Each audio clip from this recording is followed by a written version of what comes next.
It just seems like nobody. I mean, it's like World War I, right? Everybody's in their trenches throwing hand grenades at each other. Nobody's in the middle ground. Nobody's even trying to get up and go into the middle ground.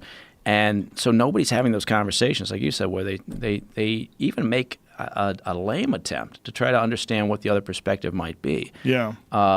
And in particular, it's exhausting in the sense that not everything that this administration, and again, the caveat being, I didn't vote for Trump. Hey, I didn't vote for Clinton. We got 320 million people in this country. You think we could have come up with 2 other candidates? Yeah. But who did you vote for? You know what? This sounds really lame, but I just sat it out. I couldn't get myself to go vote for. I just thought. I mean, I was going to vote for Ronald Reagan's ashes or something, but I figured I'd be the only person. So I didn't vote. I couldn't figure out how we got to that point. And the one person who should really be pissed off was Bernie Sanders. I mean, the only collusion we've really proven up to this point is the DNC colluding to keep Bernie down. And people sweep that under the rug so quick. It's so adorable.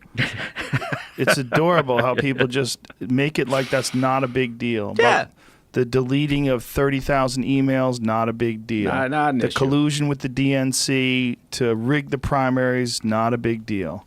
Yeah, and Bernie, God bless him, he played the good soldier and fell on his sword and he hasn't made much of an issue of it. I think it's because he has aspirations to move forward and he knows they owe him one now. And he knows that Hillary Clinton is essentially done. That's interesting. Well, if they try to bring her back in 2020, people will go fucking crazy. Like, are you nuts? Could you imagine? She might actually be thinking that way. Oh, I'm sure she is. But, yeah. They probably got her on a vitamin IV drip right now and giving her hormone replacement therapy and getting her to do yoga. I don't think I just don't see her being resurrected, but maybe. They'll try. Maybe so. I do think Joe Biden is coming in. You think so? Yeah, I think he's viewing this. I think he's very upset with himself, not upset with others, but I think he probably thinks at this stage of the game, times were different. It was tough regarding his family, but I think he probably regrets not going in the last time. And I think we're going to see him throw his hat in the ring because he's going to look around. He's going to think, what am I up against? I'm up against Harris and Booker and who else? Yeah. But I mean, I think he's got some baggage though. Oh, he that does. People forget about. When I was in Boston, we used to have Joe Biden night at Stitch's Comedy Club, where we would plagiarize each other's jokes. Because Joe Biden, people don't remember this, but in the 1980s, he got busted plagiarizing Kennedy speeches. Yeah. People forgot about that. He ran for president in '88. Yeah. Yeah, and that's a good point. Everybody loves the guy that's sitting on the bench, right? Yeah. So there were a lot of Democrats, I think, after the fact, that were thinking, oh, my God, if Joe had just run. But he's run a couple of times, hasn't worked out. Yeah, and so, Trump would have chewed him up. Yeah, it would have been true.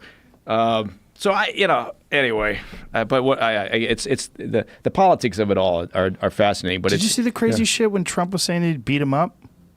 He's like, crazy Joe Biden said that he could beat me up, yes. and that he would go down fast and hard. That's right. You think, wait a second, what is it? I think they should have just gone with that. I think they should have done some sort of celebrity match. That's what I was saying. Yeah. I was saying, like, let me be the commentator. Can you see what that? I mean, the president to the death. It would definitely be to the death. Both of them would die. Yeah. Oh no, they get in the cage and it would be all over. I'm thinking 5 minutes at the hair most. pulling. Maybe. Yeah. They'd pull whatever little hair they have left. the old school wrestling trunks. Yeah. That'd be fantastic. Singlets. The boots. Yeah. That would. We got to get this going. Yeah. Anyway. But it was just so ridiculous to see Trump tweeting that he would beat up Joe Biden if they ever fought. Yeah. Like, who the fuck have you ever fought ever? Have you ever even thrown a punch? This is the world we live in. I mean, you think about all the... You think about the things we should be talking about on a daily basis, right? Right. And yet, because of the self-inflicted wounds that they constantly have coming out of that White House, because of his tweeting, for the most part, people aren't focusing on, the fact, look, we should all be able to agree, Democrats and Republicans should be able to agree that if you can get your way to peace on the Korean Peninsula, that's pretty damn good. Yes. Right?